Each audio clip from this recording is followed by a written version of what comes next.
주신 설교 본문은 계시록 6장 1절부터 8절입니다.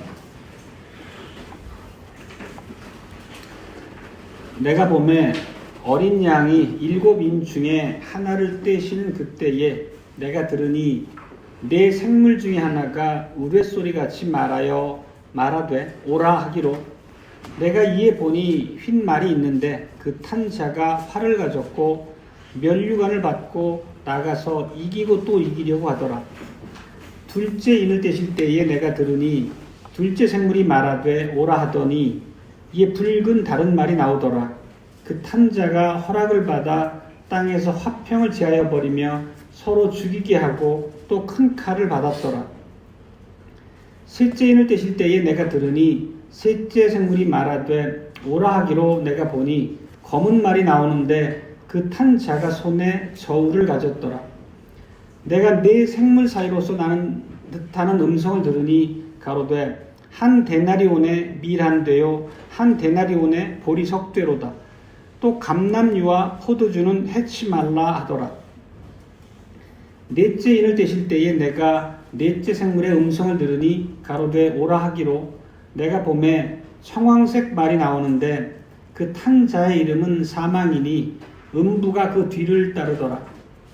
저희가 땅 4분의 1의 권세를 얻어 검과 흉년과 사망과 땅의 짐승으로서 죽이더라. 아멘. 오늘 설교의 제목은 인을 떼시는 예수 그리스도입니다. 주 예수 그리스도의 사랑하는 형제자매 여러분, 우리가 1장 서두에서 말씀드렸던 것처럼 요한계시록은 반드시 속히 될 일에 대해서 계시된 책입니다. 다름이 아니라 당대의 배도한 언약 백성인 이스라엘을 하나님께서 심판하러 오시는 그런 기록입니다. 그리고 우리가 4장에서 보았던 것처럼 사도 요한이 하늘로 이끌려져 올라가서 바로 이후에 마땅히 될 일을 하늘 성전에서 직접 보고 그 환상을 이제 알게 됩니다. 거기서 요한은 유대 지파의 사자고 다윗의 뿌리고 죽임당하신 어린 양인 예수 그리스도께서 보좌에 앉으시니, 즉 하나님이죠. 하나님의 오른손에서 그 책을 받는 것을 목격합니다. 그게 이제 지난주에 우리가 살폈던 부분입니다. 그 책은 다름이 아니라 새 언약의 문서였고 또 곧 집행될 유언장이라고 말씀드린 바 있습니다. 출애굽 역사에서도 그랬던 것처럼 하나님께서는 당신의 대적을 물리치신 다음에 새 언약 백성들과 더불어 공식적인 언약을 체결하십니다. 그런 단계를 밟아서 관계를 이제 개설하십니다.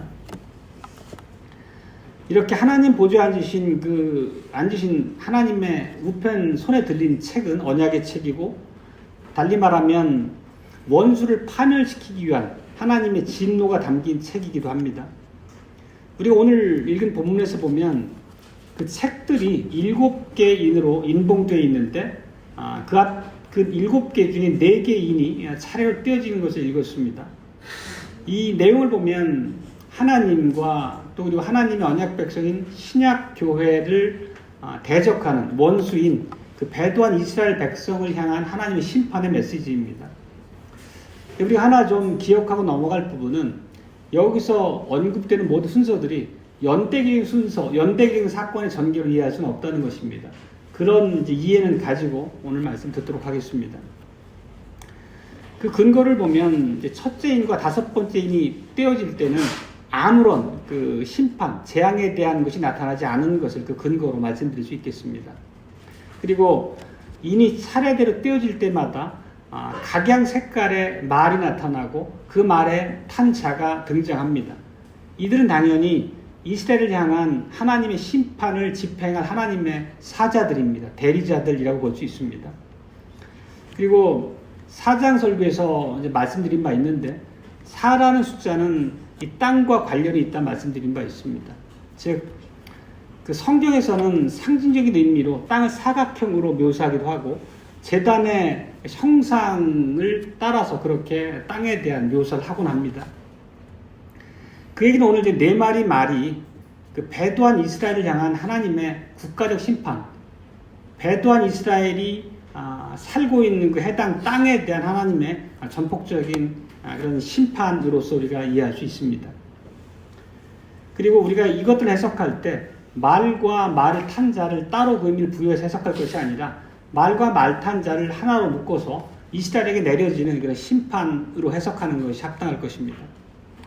그리고 그 네 가지 오늘 우리가 보는 그 재앙에 대한 내용들을 보면 예수님께서 제자들에게 베푸셨던 감람산 강화에서 그 재난의 시작에 대해서 말씀하시는데 오늘 여기 나타나는 전쟁, 기근, 역병, 지진 이런 이제 재앙의 사실들이 바로 재난의 시작의 다름 아니라고 이해할 수 있습니다. 그리고 오늘 우리가 이제 계시록을 통해 살필 수 있는 그 재앙의 내용들을 보면 정말 전무후무한 대환란이 펼쳐지기 시작하는 것을 알 수 있습니다. 그리고 이 재난은 흔히 잘못 해석되어지는 것처럼 역사의 마지막 날에 있을 심판이 아니라는 것입니다. 하나님의 아들이신 우리 주 예수 그리스도를 십자가에 못 박아 죽이도록 이방인 손에 내줬던 당대의 서기관, 바리새인, 장로들 뿐만 아니라 그들에게 동조했던 모든 옛 언약 백성들 향한 하나님의 복수의 집행의 다름이 아닙니다. 그리고 앞서 말씀드린 것처럼 이 모든 일이 이 세대에 이루어져야 한다 이렇게 말씀하신 바가 있습니다. 그 예수님의 말씀이 오늘 이 요한계시록 기록 안에서 확증되고 집행되는 것을 우리가 알 수 있습니다. 실제 그 사건은 유대 역사가인 요세푸스라는 사람이 있습니다. 많이 들어보셨을 텐데 그분의 그 기록에 보면 당대 이제 로마 군대가 예루살렘으로 진군해서 잔인하게 모든 예루살렘 백성들을 살해했던 그런 참상으로 구현됐다는 걸 우리가 알 수 있습니다. 근데 우리가 이런 말씀을 대할 때에 꼭 기억해야 될 부분이 하나 있는데 하나님께서는 단순히 사랑의 하나님이 아니라는 것입니다. 흔히 많은 기독교인들이 하나님을 사랑의 하나님, 은혜와 자비 하나님으로만 왜곡된 관점으로 이해하고 있습니다. 그것은 매우 위험한 사고죠. 실제 교회에 그 초대 말시온이라는 이단이 있었는데 그 이단은 구약의 하나님은 진노의 하나님이고 신약의 하나님은 은혜 하나님으로 분리해서 구약의 하나님은 열등한 하나님으로 부정을 하고 신약의 사실들, 은혜 하나님만 믿고 가르쳤던 바가 있습니다. 실제 오늘날 많은 복음주의자들을 보더라도 하나님의 진노, 하나님의 심판 이런 부분에 대해서는 실제 거의 설교로 다뤄지지 않는 것을 우리가 많이 알고 있습니다. 하나님은 사랑의 하나님이심이 당연합니다. 그렇지만 하나님은 공의 하나님이시기도 하고 당신께서도 스스로 우리에게 가르치신 바처럼 질투하시는 하나님이기도 합니다. 언약 백성이 배교했을 때 놀라운 그 분노의 손길을 백성들에게 쏟아 부으셨던 바를 하나님 말씀 안에서 우리가 많이 확인할 수 있습니다. 실제 오늘 이 본문의 이 배경이 되는 것은 하박국 3장입니다. 하박국에 보면 말을 타고 활을 가지고 오는 하나님 환상에 대한 묘사가 있는데 그것을 하박국이 어떻게 해석하냐면 갈대아의 군대가 유대 땅을 침공하는 그런 장면으로서 해석을 합니다. 실제 그 장면을 얼마나 무시무시하고 두렵게 묘사하냐면 한 구절만 보면 하박국 3장 16절인데요. 내가 들었으므로 내 창자가 흔들렸고 그 목소리로 인하여 내 입술이 떨렸도다. 무리가 우리를 치러 올라오는 환난 날을 내가 기다림으로 내 뼈에 썩이는 것이 들어왔으며 내 몸은 내 처소에서 떨리는도다. 바로 하박국이 하나님께서 보여주신 환상 그것으로 실현될 갈대아인이 유다에 침공하는 그 모습을 보고 그 깨닫고 느끼는 두려움에 대한 그런 묘사입니다. 그리고 오늘 우리가 읽은 본문에서 보면 흰 말이 등장하고 말 탄 자가 활을 갖고 있음을 묘사합니다. 그게 하박국과 흡사한 상황을 우리가 대비시켜 볼 수 있습니다. 결국 이 의미도 당대 이방 군대였던 로마 군대와 에돔의 군대가 배도한 이스라엘을 거의 철저하게 멸망시키는 그 장면에 대한 환상으로 우리가 이해할 수 있는 거죠. 이렇게 하나님께서 진노의 하나님으로 배도한 언약 백성들을 향해서 그 진노를 쏟으신다라고 하는 것은 어느 때고 진실입니다. 달리 말하면 오늘날 우리에게도 이 사실 자체는 예외가 아니라는 뜻입니다. 물론 우리가 하나님의 언약 백성답게 신실하심으로 그분께 믿음으로 순종한다면 그런 일은 없겠지만 이 사실 자체는 우리가 객관적인 하나님의 계시의 말씀으로 받아야 된다는 뜻입니다. 그리고 하나님께서 오히려 하나님을 배교한 세상과 그런 언약 백성들의 심판의 손길을 부으실 때 오늘 여러 번 등장한 것처럼 오라, 이 네 생물이 오라 이렇게 말하면서 하나님의 심판을 오히려 즐거워하고 기뻐하는 걸 봅니다. 그런 것처럼 우리 역시도 하나님께서 이 배교한 언약 백성들과 악한 세상들을 향한 심판의 손길을 우리가 기도로서 간구해야 됩니다. 첫 번째 대지는 이기신 어린 양이 이기려고 나가신다라는 대지로 말씀을 전하겠습니다. 오늘 보면 이 어린 양이 그 7인 중에 첫 번째를 떼자 드디어 이스라엘을 향한 심판이 이제 막 시작이 됩니다. 그리고 보좌 주변에 있던 네 생물들이 천둥 같은 소리로, 우레 같은 소리로 이렇게 외칩니다. 오라. 이것은 하나님의 심판을 집행하는 대리자들로 그 말탄 자를 부르는 소리로 우리가 이해할 수 있겠습니다. 이 네 생물은 다름 아닌 하나님의 명령을 수종드는 천사들이라고 앞에서 해석한 바가 있습니다. 이들이 오라라고 말한다는 의미는 이 악한 자들, 배도한 언약 백성들을 향한 하나님의 의로운 심판을 요청하고 있는 음성으로 우리가 이해할 수 있습니다. 첫 번째 생물이 부르자 흰 말을 탄 자가 등장합니다. 여기서 흰 말을 탄 자는 누구겠습니까? 세대주의자들은 이 흰 말 탄 자를 적그리스도다 이렇게 해석합니다. 그런데 이것은 그 이후에 전개되는 내용을 보면 결코 이렇게 받아들일 수 없습니다. 이분은 우리 주님 예수 그리스도시라고 우리가 이해할 수밖에 없습니다. 정확하게. 이렇게 말할 수 있는 근거는 첫 번째로 이분이 흰 말을 타셨다는 것입니다. 계시록에 보면 이 백마를 타신 분은 예수님 이외에 다른 분이 등장하지 않습니다. 우리가 19장을 보면 잠깐 19장 펼쳐주셔도 좋습니다. 그 11절에 백마를 타고 계신 분이 있는데 그의 이름은 충신과 진실이며 또 그는 공의로 심판하며 싸우시더라. 이어서 14절을 보더라도 또 하늘에 있는 군대들이 희고 깨끗한 세마포를 입고 백마를 타고 이분을 따르더라. 여기서 보더라도 흰 말을 타신 분은 우리 주님 예수 그리스도이심을 분명히 알 수 있습니다. 두 번째 근거는 예수님께서 이 활을 갖고 계시다는 것입니다. 앞에 말씀드렸던 것처럼 하박국 3장을 그 근거로 오늘 본문이 기록된 바가 있는데 그 배경으로 하고 있는데 하박국에 보면 거기서도 역시 여호와 하나님께서 악한 자를 치고 그들을 멸절시키기 위해서 말을 타고 활을 갖고 오시는 장면이 그대로 묘사됩니다. 앞서 기록된 바를 그대로 차용해서 오늘 계시록에 쓰고 있다는 말씀입니다. 그리고 시편 45편에 보더라도 시편 45편은 그리스도의 위대한 승리에 대한 그런 찬양의 시편인데 시인이 말을 타고 나가서 마침내 승리하시는 그런 그리스도를 기쁨으로 노래하는 내용입니다. 한 구절을 보면 왕의 살이 날카로워 왕의 원수의 염통을 뚫으니 만민이 왕의 앞에 엎드러지는도다. 여기 왕의 살이라고 하는 것은 화살을 얘기합니다. 이렇게 성경 어디를 보더라도 활을 갖고 계신 분으로 묘사되는 분은 하나님 또는 예수 그리스도 이외에 다른 분은 없다는 뜻입니다. 근데 여기서 한 가지 짚고 넘어가야 될 부분은 그러면 예수님이 이 활을 어디에서 얻으셨냐는 것입니다. 이 활이 상징하는 바가 무엇인지 우리가 깊이 이해할 필요가 있습니다.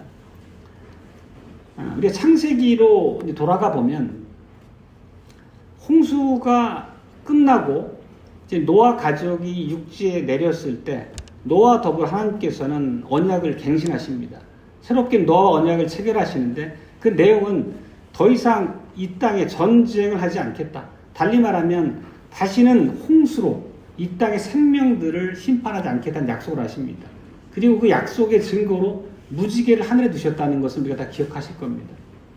이 무지개라고 하는 그 원어가 히브리어가 캐쉐트인데 캐쉐트라는 단어가 원래 활이라는 단어입니다. 실제 영어로 보더라도 무지개는 레인보우잖아요. 보우가 활이라는 것을 우리가 알 수 있습니다. 이 의미는 우리가 하늘에 아름답게 떠있는 무지개를 마냥 낭만적으로 볼 일이 아니라는 뜻입니다. 거기에 담긴 의미를 우리가 정확하게 이해할 필요가 있다는 거죠.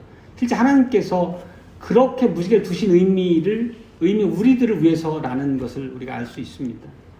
결국 이 무지개, 달리 말하면 활이라고 하는 것은 하나님께서 이 땅을 심판하신 하나님의 전쟁의 무기를 상징하는 것입니다. 그리고 하나님께서는 노아와 언약을 맺으시고 그 활의 끈을 느슨하게 해서 구름에 걸어 두셨다는 것은 이제 전쟁을 끝내고 전쟁을 멈추겠다고 하는 약속의 표징을 보여주신 바라는 겁니다. 그런데 우리가 계시록 4장에서 그 봤던 내용에 보면 요한이 하늘로 불러져 올라갔을 때 보좌를 두르고 있는 무지개를 본 사실을 묘사하고 있습니다. 달리 말하면 그것은 바로 그 창세기에서 나오는 그 활과 다름이 아닙니다. 하나님께서, 우리 주님께서 땅을 심판하실 때 사용하시는 전쟁의 무기로서의 의미라는 것을 말하는 것입니다. 그리고 5장에 보면 우리가 앞서 봤던 것처럼 예수님께서 보좌에 앉으신 아버지의 오른손에서 그 책을 취하실 때에 활도 함께 받으신 것을 알 수 있습니다. 이것은 이제 창세기에서 전쟁을 멈추시고 구름에 걸어두셨던 그 전쟁을 예수님께서 다시 취하신다는 것은 이 땅과 전쟁을 하러 나서신다는 의미를 함축하고 있습니다. 배도한 이스라엘을 향해서 전쟁의 화살을 쏴서 시편의 묘사처럼 원수의 염통을 뚫기 위한 하나님의 전쟁이 시작된다는 의미입니다. 왜 그들을 향해서 하나님이 전쟁을 선포하시는지는 우리가 익히 알고 있죠. 하나님의 아들이신 예수님이 이 땅에 오셨을 때 예수님을 부정을 하고 또 예수님께서 그들에게 공급하시는 생명의 떡, 생명의 물을 걷어찼고 하나님의 초청하시는 복음잔치도 거절했고 결국 예수님 십자가에 못 박아 죽인 시대의 하나님의 대적자들로 그들이 전락했기 때문입니다. 실제 예수님께서는 살아 계실 때에 그들 향해서 수많은 경고의 말씀을 터뜨리셨지만 그들은 그걸 다 무시했죠. 누가복음 13장에 보면 예수님께서는 예루살렘이 멸망될 것이라는 예언을 이렇게 선포하신 바가 있습니다. 예루살렘아 예루살렘아 너희들을 죽이고 내게 파송된 자들을 돌로 치는 자여 암탉이 제 새끼를 날개 아래 모음같이 내가 너희의 자녀를 모으려 한 일이 몇 번이냐 그러나 너희가 원치 아니하였도다. 하나님의 구원의 손길과 메시지를 철저하게 거부한 그들을 향한 멸망의 예언과도 같습니다. 그리고 예수님께서는 이어서 그들 향한 심판의 말씀을 선포하십니다.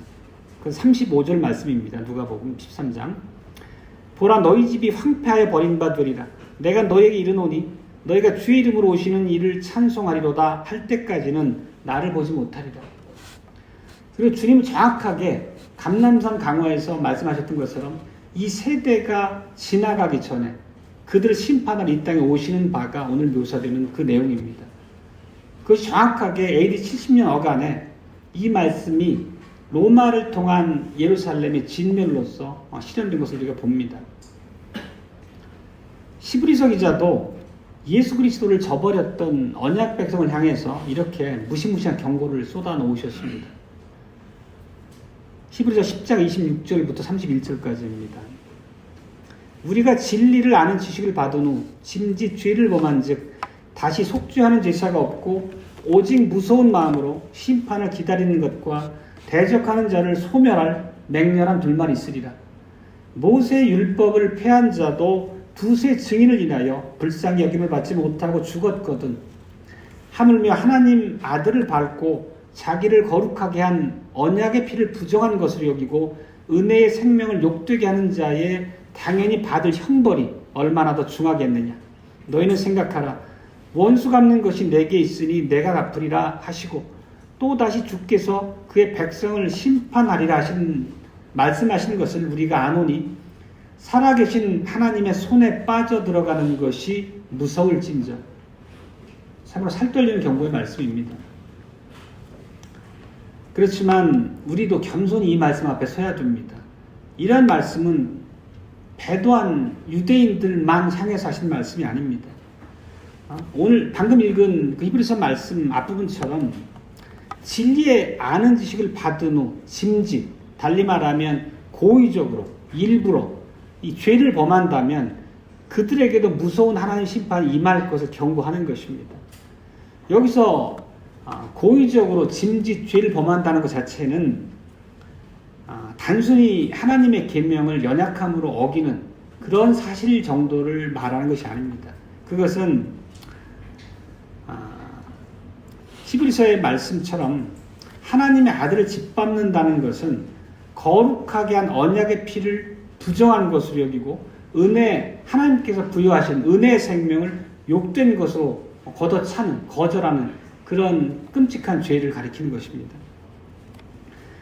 달리 말하면 예수님께서 십자가에서 이루신 대속의 죽음, 구속을 우리가 부정한다면, 그리고 예수님이 부활하시고 우리의 영원한 영생의 소망이 되셨다라고 하는 것을 부정한다면 그것이야말로 주님을 짓밟는 행위의 다름이 아니고 그런 자들 향한 하나님의 진노가 얼마나 무시무시한지가 방금 읽은 구절에 묘사된 그 내용입니다. 그런데 예수님 당대의 유대인들은 철저히 히브리서에 기록된 바대로 새 언약의 피를 부정했습니다. 철저하게 예수님을 부인하고 핍박한 바를 우리가 역사적으로 성경에서 살필 수 있습니다. 그런데 이런 사실들을 오늘날 우리 교회 형편과 대비시켜 이해해보면 오늘날에도 이런 교회가 도처에 널려 있다는 것이 사실 심각한 문제입니다. 하나님께서 우리에게 구속을 이루시기 위해서 베푸셨던 예수 그리스도의 희생 제사, 예수님의 보혈로서만 만족하지 못하고 거기에 인간의 공로를 덧붙여서 구원을 해석하려고 하는 수많은 자들은 사실 예수 그리스도의 언약의 피를 부정하는 것과 다름이 아닙니다.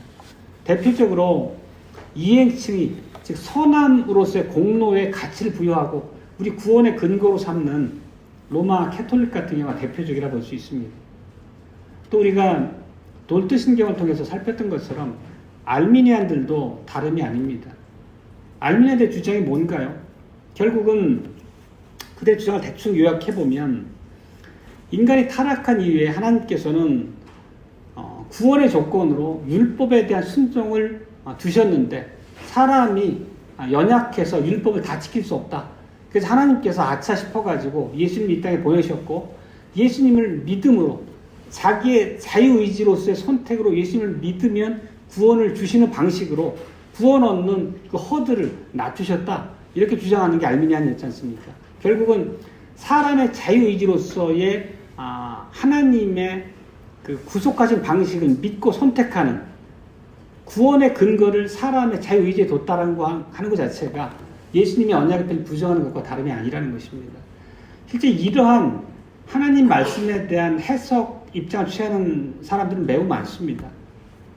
반펠라기안이라고 일컫는 캐톨릭이 그렇고 또 알미니안의 신학을 가진 많은 당대 복음주의 교회들이 실제 이러한 하나님의 말씀 앞에 자유롭지 못할 것입니다.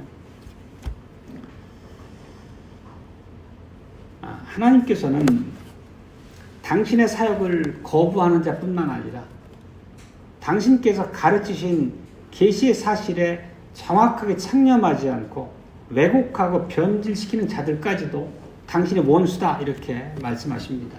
그리고 그 원수들을 향해서 손에 활을 들고 심판을 향해 나서신다는 것이 언약 안에 늘 담겨있는 경고의 말씀입니다.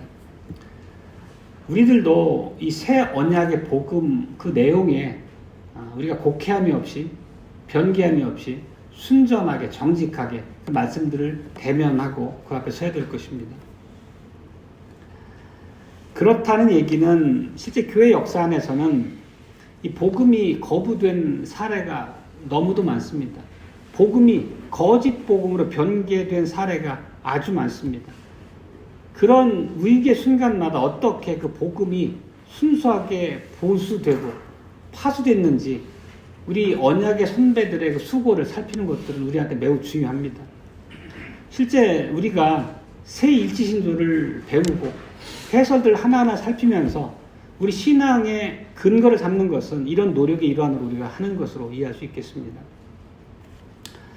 그리고 또 오늘 계시록 본문으로 돌아가 보면 흰말을 타고 활을 가진 예수님께서 하나님으로부터 면류관을 받았다는 묘사가 있습니다. 당연히 왕관을 쓰셨다는 것은 그 흰말을 타신 분이 예수님이시다라고 하는 또 다른 증거로 이해할 수 있겠습니다. 앞서 살펴봤던 것처럼 계시록 19장에 그런 묘사가 있었습니다.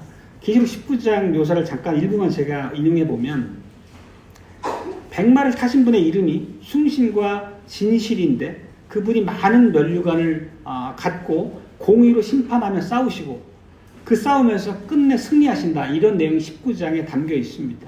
결국 이것은 예수님께서 완전하게 승리하시는 것을 상징적으로 묘사한 바에 다름 아닙니다. 결국 이렇게 완벽한 정복자는 예수님 한 분밖에 안 계실 것입니다. 십자가에서 부활하시고 승천하심으로써 하나님 보좌 우편에서 만왕의 왕이 되셨고 만주의 주가 됨으로써 만유의 주제로서의 모든 권세를 한 몸에 가지신 그분만이 완전한 정복자로서 모든 심판을 하나도 그 차질 없이 집행할 수 있는 유일한 분을 우리가 이해할 수 있겠습니다. 그리고 오늘 우리가 앞서 이제 연습했던 찬양이 시편 2편인데 시편 2편은 하나님과 그의 기름 부음 받은 자를 대적하는 자들이 주님의 철장에 질그릇같이 부수어진다 이렇게 묘사한 바가 있습니다. 실제 오늘 계시록의 심판의 기록들은 이런 시편 2편의 완벽한 성취라고 우리가 이해할 수 있겠습니다. 두 번째 대지로 넘어가면 두 번째 대지는 예수 그리스도께서는 언약의 저주로 이기신다라는 겁니다. 언약의 저주가 무엇이냐를 살피겠습니다. 두 번째 인을 떼자 이제부터는 구체적인 심판이 집행되면서 볼 수 있습니다. 두 번째 생물이 오라 이렇게 외치자 붉은 말과 그 말을 탄 자가 등장합니다.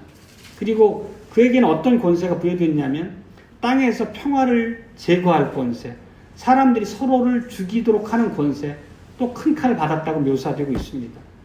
붉은 말은 결국 전쟁을 상징하는 그런 표현입니다. 그러면 배도한 이스라엘과 우리 주님께서 어떻게 싸우십니까? 첫 번째 이 말에게 부여한 것처럼 그 땅에서 평화를 제해버리는 것입니다. 우리가 한번 여기서 좀 더 다른 관점으로 폭넓게 한번 살펴보면 죄악된 세상인 이 땅에 이제 동서고금에 수많은 전쟁이 있어 왔습니다. 그리고 전쟁에서 정말 많은 사람들이 죽임을 당하고 비참한 지경까지 떨어진 것을 우리가 역사 기록에서 많이 볼 수 있습니다. 만약에 하나님께서 이 땅에서 화평을 유지하지 않으시고 인간의 사악한 이 타락한 부패한 죄성을 억제하지 않으시면 이 땅이 얼만큼 더 잔인해질 수 있는지 우리가 잘 알아야 됩니다. 그나마 이 세상에 어느 정도의 평화가 유지되고 우리가 평안 가운데서 하나님의 백성으로 살아갈 수 있는 것은 하나님께서 이 세상이 악한 충동으로 들끓어서 온통 전쟁터로 그렇게 변화되는 것을 막으시는 하나님의 은혜 손길로 우리가 이해된다는 의미입니다. 이 얘기는 우리가 이 땅에 사는 사람들을 감상적인 판단으로 바라봐서는 안 된다는 것입니다. 인간에 대한 우리의 관점은 철저하게 성경적 이해된다는 거죠. 세상 사람들은 인간의 선한 의도를 찬양하고 인간들의 완벽함에 대해서 노래하지만 하나님은 결코 그렇게 인간을 향해 말씀하지 않습니다. 인간들이 어떤지 얼마나 불경건한 존재고 왜곡된 존재고 하나님 앞에 불순한 자들인지 얼마나 형편없는 존재인지를 철두철미하게 묘사하고 있습니다. 그 중에 대표적인 한 구절이 예레미야 17장 9절인데 우리가 암송했던 구절이기도 합니다. 만물보다 거짓되고 심히 부패한 것은 사람의 마음이다. 이렇게 선지자가 말씀했습니다. 그리고 성경에 보면 하나님을 알지 못하는 인간의 본성적인 부패에 갇혀있는 사람들의 모습을 묘사하는 수많은 단어가 등장하죠. 잘 아시는 것처럼 속임, 거짓말, 시기, 질투, 살인, 간음, 부패, 분쟁 이런 죄의 열매에 관한 묘사가 성경 도처에 등장합니다. 그리고 기독교 안에서 우리가 배웠던 것처럼 인간이 겉으로 드러나는 모습이 선해 보일지라도 그 이면에는 위선과 속임으로 감춰져 있다라고 하는 것을 살핀 바 있습니다. 실제 우리 스스로를 보더라도 우리가 웃는 얼굴로 남을 대하지만 실제 마음속에는 전혀 다른 생각으로 우리를 괴롭게 할 때가 있다는 것을 다 아실 겁니다. 이런 이제 말씀의 의미는 인간의 부패한 본성을 하나님께서 통제하지 않으신다면 상상할 수 없는 잔인한 일이 이 땅에 벌어질 수밖에 없다는 것입니다. 서로 죽고 죽이는 피 흘리는 전쟁이 온 세상에 난무할 거란 뜻이죠. 실제 오늘 이 계시록의 내용을 보면 하나님께서 평화를 제하시자 어떤 일이 벌어진지가 바로 계시록의 심판의 내용입니다. 계시록 1장에서 설교할 때 드렸던 말씀처럼 하나님의 심판이 진노가 이 땅에 부어지자 로마와 이스라엘 간에 이제 전쟁이 벌어집니다. 그렇지만 로마와 이스라엘 간의 전쟁뿐만 아니라 이스라엘 12지파가 4분 오열돼서 자기들끼리도 죽고 죽이는 처절한 참상이 있었다는 것을 우리가 말씀드린 바 있습니다. 이스라엘 온 땅이 그때는 살인자들로 테러리스트들로 폭도들로 가득했습니다. 실제 이 당시 참상이 어떠했는지를 매우 실감나게 잔인할 정도로 묘사한 역사가가 요세푸스라는 사람인데 그때의 참상을 일부만 말씀드리면 두 편이 싸울 때 어느 한 편이 멸절되기 전까지는 그들 간의 다툼이 결코 멈추지 않았다고 합니다. 온 도시에 죽은 시체가 가득 찼고 매장되지 않은 썩어가는 시체가 여기저기 질병에 널려 있었다고 합니다. 이게 바로 하나님께서 이 땅에 있는 하나님이 긍휼과 자비로 유지해 주신 화평을 제하실 때 이 땅에 벌어지는 일이라는 것입니다. 하나님께서 오늘 우리에게도 자비하신 사랑으로 타락한 인간의 본성을 제한하지 않으면 이런 일이 벌어질 수 있다는 것을 우리가 알 수 있죠. 그리고 배도한 이스라엘을 향한 심판은 계속됩니다. 5절과 6절에 보면 세 번째 인을 떼자 이제 검은 말이 등장합니다. 그 검은 말을 탄 자 손에는 저울이 들려 있는데 이 저울은 기근을 상징하는 이제 그런 묘사입니다. 그리고 네 생물사에서 이런 음성이 들립니다. 한 데나리온의 밀 한 대요, 한 데나리온의 보리 석대로다. 이게 무슨 의미가 있습니까? 한 데나리온이라고 하는 것은 아신 바와 같이 하루 품삯입니다, 당시에. 근데 하루 품삯으로 밀 한 대를 산다 하는 얘기거든요. 밀 한 대 그러면 오늘날 도량량으로 한 1.2리터 정도 된다고 합니다. 그러면 대략 쌀이 한 2kg 정도 되는데 하루 품삯이 얼마죠? 요즘에 하루 품삯이 보통 10만 원에서 뭐 훨씬 더 기술 있는 직종은 훨씬 더 몇십만 원까지 가기도 하죠. 근데 하루 품삯을 받아서 쌀을 2kg 산다는 얘기는 결국 4, 5천 원어치밖에 못 산다는 얘기잖아요. 그러면 얼마나 당시에 곡식이 희귀해서 굶주렸을 것인지를 이 묘사가 상징하고 있는 거죠. 굶어 죽는 사람이 지천에 널려 있다는 얘기 다름 아닙니다. 정말 목불인견의 참상이 그 당대에 벌어졌다는 것입니다. 이스라엘 땅에 내린 하나님의 저주가 이 정도였다는 것입니다. 이 기근이라는 것은 실제 하나님께서 언약을 배반한 백성들을 향한 그런 심판의 수단으로 성경에 많이 등장합니다. 레위기에도 등장하고 신명기에도 등장하고 그러니까 그들에게 이 기근이라고 하는 것은 생소한 게 아니라 옛 역사 안에 살펴보더라도 하나님의 심판의 손길로서 이해할 만했다는 거죠. 우리가 사사시대 기드온 당대 때도 이런 묘사가 있지 않습니까? 그리고 뭐 대표적으로 아합 왕 때 3년 반의 가뭄을 통해 얼마나 큰 기근이 이 땅에 임했었는지도 우리가 매우 상세한 묘사를 본 바가 있습니다. 그런데 묘하게도 그런 모든 식량이 품기 때문에 다들 굶어 죽는 그런 형국에서도 기름과 포도주는 그런 폭등에서 벗어났다는 것을 우리가 알 수 있습니다. 그것은 하나님께서 그 말탄 자, 검은 말탄 자에게 이렇게 말씀하신 바가 있습니다. 기름과 포도주를 해치지 말라. 이건 무슨 뜻이겠습니까? 우리가 기름과 포도주가 무엇을 상징하는지는 우리가 성경 안에 많이 볼 수 있습니다. 그것은 그리스도의 은혜를 묘사하는 상징과 같습니다. 의인에게 축복하시는 하나님의 그런 수단으로 기름, 감람유죠. 감람유, 그리고 포도주 이런 것들이 많이 차용이 됩니다. 그렇다는 얘기는 결국 이런 극심한 기근 가운데서도 하나님을 신앙하는 신실한 언약 백성들을 향한 하나님의 보호의 손길은 역시 가동되고 있었다는 것을 알 수 있습니다. 실제 아합 왕 당시 3년 반 기근 때도 엘리야를 영접하고 이렇게 섬겼던 사렙다 과부에 대한 하나님의 그 자비와 보호의 손길이 어땠는지를 우리가 열왕기에서 본 바가 있습니다. 마지막으로 네 번째 인을 떼십니다. 네 번째 생물이 이제 마지막 심판에서 오는데 그 말의 색깔이 청황색이라고 얘기를 합니다.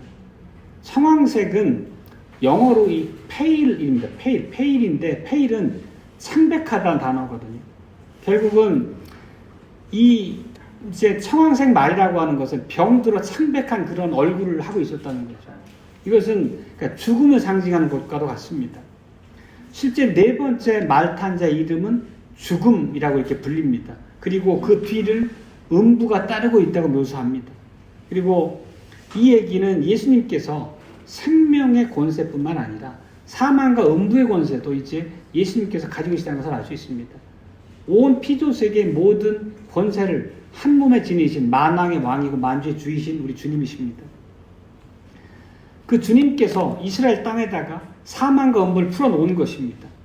그러자 이 배도한 언약 백성들 향해서 네 가지의 방식으로 심판이 철저하게 임합니다. 칼로 임하고 기근으로 임하고 죽음으로 임하고, 여기서 죽음은 온역, 말하자면 이제 전염병 같은 걸 얘기합니다. 그 땅에 야생 짐승으로 죽이고, 실제 검, 기근, 죽음, 들짐승 이런 것들은 구약 도처에서 하나님의 저주들, 언약을 배신한 자들 향한 하나님의 언약적 저주의 단어들의 다름 아닙니다. 에스겔 선지자도 똑같은 문구로 묘사한 바가 있는데 한 구절만 살펴보겠습니다. 에스겔서 14장 21절인데요. 내가 나의 네 가지 중한 벌, 곧 칼과 기근과 사나운 짐승과 온역을 예루살렘에 함께 내려 사람과 짐승을 그 중에서 끊으리니 그 해가 더욱 심하지 않겠느냐. 이렇게 네 가지는 언약을 배반한 백성들 향한 하나님의 심판의 손길로 우리가 철저하게 이해할 수 있다는 것입니다. 그런데 오늘 본문에 보면 이 죽음과 음부는 이 땅에 대한 권세, 땅을 멸망시키고 공격하는 권세를 받았는데 4분의 1의 권세만 받았다, 이렇게 묘사됩니다. 이 얘기는 감람산 강화에서 주님의 말씀처럼 오늘의 심판은 재난의 시작에 불과하다는 것을 우리가 알 수가 있습니다. 그리고 이제 인의 심판에 이어서 임하게 되는 나팔의 심판을 보면 이 땅의 3분의 1을 파멸시킬 권세를 받게 됩니다. 그리고 마지막으로 등장하는 대접의 심판을 통해서 이 땅이 철저하게 진멸되는 것을 우리가 알 수 있습니다.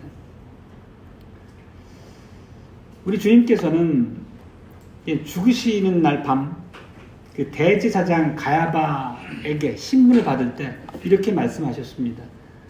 인자가 하늘 보좌에 앉은 것과 하늘 구름을 타고 오는 것을 너희가 보리라. 그리고 또 우리가 계시록 1장에서도 요한에게 이렇게 말씀하셨어요. 구름을 타고 오실 것이다. 바로 이런 말씀들이 예수님께서 활을 갖고 이 땅에 임하셔서 이 땅의 파멸을 시작하심으로써 완벽하게 성취되고 있는 것을 우리가 알 수 있습니다. 이렇게 하나님께서는 하나님을 버리고 하나님의 말씀을 경홀히 여기고 하나님의 모든 명령 앞에 등지는 자들 향한 그 진노를 이러한 방식대로 쏟아붓는 것을 알 수 있습니다. 그렇다면 계시록에 이러한 참으로 무시무시하고 몸서리쳐지는 이런 심판의 모습들이 우리와 어떤 관계가 있겠습니까? 오늘날 교회로서 하나님의 언약 백성인 우리들로서는 이러한 것을 어떻게 이해해야 되느냐가 사실 우리가 깊이 있게 살펴야 될 오늘의 주제이기도 합니다. 이기기를 원하는 교회 반응이라는 이제 대지로 말씀을 이제 정리하겠습니다. 실제 오늘날의 이 복음주의자들은 우리가 이제 복음주의 교회들과 개혁주의 교회에 대한 차이들을 우리가 학습 과정에서도 살핀 바가 있습니다. 근데 개혁주의자, 우리가 오늘 이해하는 건 철저하게 개혁신학적 관점에서의 계시록에 대한 해석으로 우리가 이해하는데, 복음주의자들은 이런 해석을 이런 방식으로 하지 않습니다. 그들이 이렇게 해석하지 못하는 이유는 어떻게 친히 구속하신 백성들을 향해서 이렇게 철저하고 무섭고 잔인한 방식으로 심판하실 수 있는가? 하나님이시라면 그럴 수 없다. 이런 입장에 갇혀 있다는 거죠. 그들은 하나님이 앞서 말씀드린 것처럼 철저하게 사랑의 하나님, 자비 하나님이라고 하는 관점을 버리지 못하는 거예요. 하나님께서 언약 안에 자신을 어떻게 두렵게 드러내셨는지를 눈을 감아버리는 거죠. 이 땅이 죄악으로 편만할 때에 노아의 가족 8명을 제외한 나머지 모든 자들을 홍수로 일거에 쓸어버린 그런 무시무시한 공의 하나님이라고 하는 것은 인정을 안 하는 거죠. 이것은 하나님을 철저하게 오해하는 거죠. 실제 오늘 본문에서 집행되는 심판의 내용을 보면 심판은 보좌로부터 나온 것을 우리가 분명히 알 수 있습니다. 그리고 심판을 집행하는 하나님의 대리자들로 나선 자들은 누구냐면 다름 아닌 하나님의 명령을 수종드는 천사들입니다. 그리고 심판이 집행되도록 인으로 봉인된 책에 그 인을 뜯는 사람은 누굽니까? 다름 아닌 우리 주님 예수 그리스도이십니다. 이렇게 당신의 이름을 두려고 택하신 그 땅을 철저하게 진멸시키는 모든 계획과 그 집행의 과정은 철저하게 하나님의 뜻이라는 것입니다. 이것이 어느 곳을 보더라도 성경이 분명히 말씀하고 있는 바입니다. 그런 하나님은 우리가 우리의 두려움 때문에 다른 방식으로 해석하고 스스로 평안하다 거짓 안위 가운데 멈춰버린다면 그거야말로 두려운 일이죠. 사랑하는 형제자매 여러분, 반복해서 말씀드리지만 우리 하나님은 언약의 하나님이십니다. 그 하나님께서는 우리와 사랑의 관계, 사랑의 언약을 맺으시면서 이렇게 분명히 우리에게 경고하십니다. 나 외에 다른 신들을 내게 있길 말지니. 그리고 하나님은 자신을 질투하는 하나님이라고 분명히 우리에게 말씀하셨습니다. 나를 사랑하고 내 계명을 지키는 자들에게는 천대까지 은혜를 베풀지만 나를 미워하는 자의 죄를 갚되 아비로부터 아들에게로 3세 4대까지 그 죄를 갚겠다. 죄를 묻겠다 이렇게 말씀하십니다. 이렇게 엄연하게 하나님께서 우리에게 경고하시는 바가 있습니다. 실제 우리가 아시아 7교회를 향한 하나님의 심판의 경고도 하나하나 살핀 바가 있습니다. 에베소 교회에게 어떻게 말씀하셨습니까? 너희가 회개하지 않으면 촛대를 옮겨버리겠다 얘기하십니다. 촛대를 옮기겠다고 하는 것은 교회를 없애버리겠다는 것이고 그 교회는 더 이상 존재 가치가 없기 때문에 예수님이 그 교회에 머물지 않으시겠다는 뜻입니다. 참으로 두려운 경고죠. 오늘날 수많은 교회의 성도들은 이런 무시무시한 설교 듣는 것을 사실 굉장히 싫어할 것이고 마음으로 원치 않을 것입니다. 그렇지만 하나님은, 우리 주님은 이런 경고를 수도 없이 하고 계십니다. 실제 버가모 교회에서는 어떻게 경고하셨냐면 회개하지 않으면 내가 속히 임해서 내 입에 검으로 싸우리라. 앞서 말씀드렸지만 검은 배도한 언약 백성을 향한 심판의 수단으로 말씀하신 바로 그 검입니다. 그리고 사대교회를 향해서는 회개하지 않고 일깨어나지 않으면 내가 도적같이 임해서 너희를 칠 것이다 경고합니다. 이들에게 계시록을 편지로 주었을 때 배도한 당대 언약 백성에게 철저하게 임하는 하나님의 심판의 모습을 주시고 너희들도 나와 맺은 언약에 신실하지 않으면 이런 심판으로부터 자유롭지 못하다고 하는 것을 아시아 7개를 포함한 당대 신실한 교회도 주셨다는 것입니다. 물론 우리가 언약에 신실하다면 예수 그리스도를 우리의 주님으로 철저하게 고백하고 그분과 인격적 관계 안에서 우리에게 요구되는 바에 우리가 열심을 낸다면 이런 심판은 우리가 두려워할 것은 아닙니다. 당연히. 그렇지만 오늘날 우리 주변 세상을 보더라도 하나님의 진노의 모습을 진짜 목격할 수 있습니다. 세상 여러 곳에서 전쟁이 실제 있고 기근으로 죽어가는 사람이 우리한테 많이 언론을 통해 보도되지 않습니까? 전염병이 창궐하는 경우가 자주 있고 또 들짐승의 재앙도 역시 오늘날도 실제하고 있습니다. 몇 년 전에 있었던 수많은 사람을 두렵게 했던 코로나 전염병도 당연히 우연이라고 볼 수는 없겠죠. 만물만사가 우연이 아니고 하나님 아버지의 손길로부터 임한다고 고백한 우리 입장에서는 코로나 같은 참으로 당대 우리를 두렵게 했던 전염병의 창궐은 하나님의 진노로 우리가 이해할 수밖에 없다는 것입니다. 세상을 향한 진노이기도 하지만 무엇보다도 그것은 배교하고 신앙에서 떠난 오늘날 교회를 향한 하나님의 진노의 치심으로 우리가 받아들여야만 합니다. 이렇게 오늘날도 하나님의 진노하시는 수단들이 세상 도처에서 일어난 것을 보면 이런 것을 바라는 우리의 태도는 어때야 되겠습니까? 고라 자손이 하나의 모범적인 답을 줍니다. 시편 46편 8절인데요. 와서 여호와의 행적을 보라. 주님이 하신 일들을 보라. 우리 주님이 그 땅을 황폐케 하셨도다. 그렇습니다. 이 땅을 황폐케 하고 이 땅에 많은 비참과 고통이 있게 하시는 분은 주님이시라는 것을 고백하는 겁니다. 우리가 철저하게 하나님의 주권 앞에 겸손히 무릎 꿇어야 되겠습니다. 실제 오늘 본문에 보면 어린 양이 심판인을 떼실 때마다 내 생물들이 어떻게 반응합니까? 오라 이렇게 반응합니다. 심판의 대리자로 나서는 말과 그 말탄 자에게 오라 이렇게 합니다. 이 얘기는 배도한 언약 백성을 향한 하나님의 심판을 기쁘게 받아들이면서 그 사자들을 부른다는 의미입니다. 이것이 바로 이 악한 정말 패역한 세상을 향한 그리스도인들의 인식이어야 한다는 것입니다. 우리가 지난주까지 이제 오후 설교에서 기도에 대해서 고백한 바를 깊이 살핀 바가 있습니다. 거기 보면 하나님의 나라에 임하옵소서, 하나님의 나라가 임하게 하시옵소서라고 고백한 바에 대한 뜻을 배운 바가 있습니다. 그게 뭐냐면 하나님의 통치가 이 땅에서 구현되길 바랍니다라는 얘기입니다. 달리 말하면 하나님을 거역하는 악한 세력들을 멸해 주시옵소서라고 하는 것입니다. 우리가 공적 기도나 또 개인 기도에서 하나님의 진노로서 악한 자들을 심판해 주십시오라고 하나님이 이 땅에 역사하셔서 우리의 원수들이죠. 우리의 원수는 주님의 원수, 달리 말하면 악한 자들, 불신앙, 이방인들을 가리킵니다. 그들을 향한 하나님의 통치가 이 땅에 정확히 구현되길 구하는 것도 오라라고 하는 문맥으로 함께 이해할 수 있겠습니다. 말씀을 맺겠습니다. 이런 가르침처럼 신실한 교회라면 하나님의 공의와 영광이 이 땅에 편만하기를 가득하기를 구해야 됩니다.